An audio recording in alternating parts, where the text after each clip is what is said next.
అందరికీ నమస్కారం. దత్త జయంతి శుభాకాంక్షలు. అదో బ్రహ్మహరిర్మధ్యే అంత్యదేవ సదాశివ మూర్తిత్రయ స్వరూపాయ దత్తాత్రేయ నమోస్తుతే. అధోభాగమందు బ్రహ్మదేవుడు, మధ్యభాగమందు శ్రీమన్నారాయణుడు, అంత్యభాగమున సదాశివుడుగా త్రిముఖాలతో మూర్తిత్రయ స్వరూపంగా అవతరించిన పరబ్రహ్మావతారమే దత్తాత్రేయుడు. మార్కండేయ భాగవత పురాణాల కథనం ప్రకారం త్రివిధ పాపములను జయించి త్రివిధ అహంకారములను పారద్రోలిన సప్త ఋషులలో ఒకరైన మహాముని సత్తముడు అత్రి మహర్షి. అసూయలేని సాధ్వి అనసూయ. ఈ దంపతులు సంతానార్థం కఠిన నియమనిష్టలతో విష్ణుమూర్తికై చేసిన ఘోర తపఫలమే వారి కుమారునిగా అవతరించిన దత్తాత్రేయ ఆవిర్భావ అవతరణ మార్గశీర్ష పౌర్ణమి తిథి నాడే సంభవించింది కనుక ఆ రోజు దత్త జయంతిగా ప్రసిద్ధికెక్కింది. బ్రహ్మ, విష్ణు, శివాత్మక తేజస్వరూపం దత్తస్వరూపం. 3 శిరములు, 6 చేతులు త్రిమూర్తి సంకేతాలు. క్రింద 2 చేతుల్లో ధరించిన అక్షమాల కమండలం బ్రహ్మతత్వానికి, మధ్య 2 చేతుల్లోని ఢమరకము త్రిశూలము శివతత్వానికి, పై 2 చేతుల్లో శంఖచక్రాలు విష్ణు తత్వానికి ప్రతీకలు. దత్తస్వామి వెంట ఉండే గోవు ధర్మదేవత, కామధేనువుకు సంకేతం.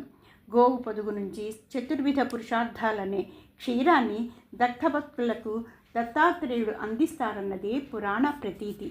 గోవుగా ఉన్న ధర్మదేవతను తన వెంటే ఉంచుకుని ధర్మాన్ని రక్షిస్తూ ఆ ధర్మదేవతను వేదములు 4 వైపుల నుంచి సునకాల రూపంతో కాపాడుతూ దత్తస్వామి ఆదేశానుసారం భక్తులను రక్షిస్తాయన్నది పురాణ విదితం. దత్త దత్త దత్త నామాన్ని ఉచ్చరిస్తే చాలు భక్తులకు దత్తుడైపోతారన్నది దత్తాత్రేయుని షోడశావతారాల నిదర్శనం.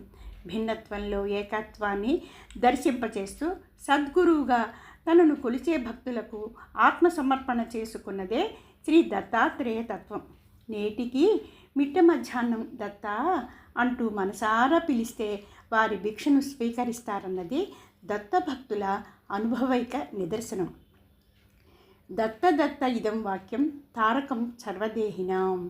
ఇక శాస్త్రం ప్రకారం కార్తీక పౌర్ణమి నుండి మార్గశిర పౌర్ణమి మధ్య గల కాలాన్ని యమదంష్ట్రులుగా చెబుతారు.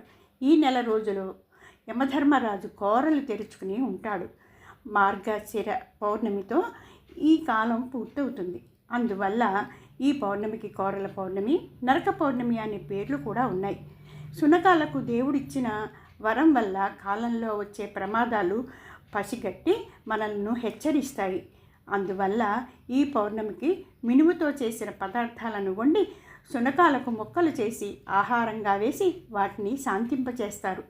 దీనివల్ల మనలో మానసిక మాలిన్యము, విషస్వభావము తొలగుతుంది అన్నది సాంప్రదాయ నమ్మకం.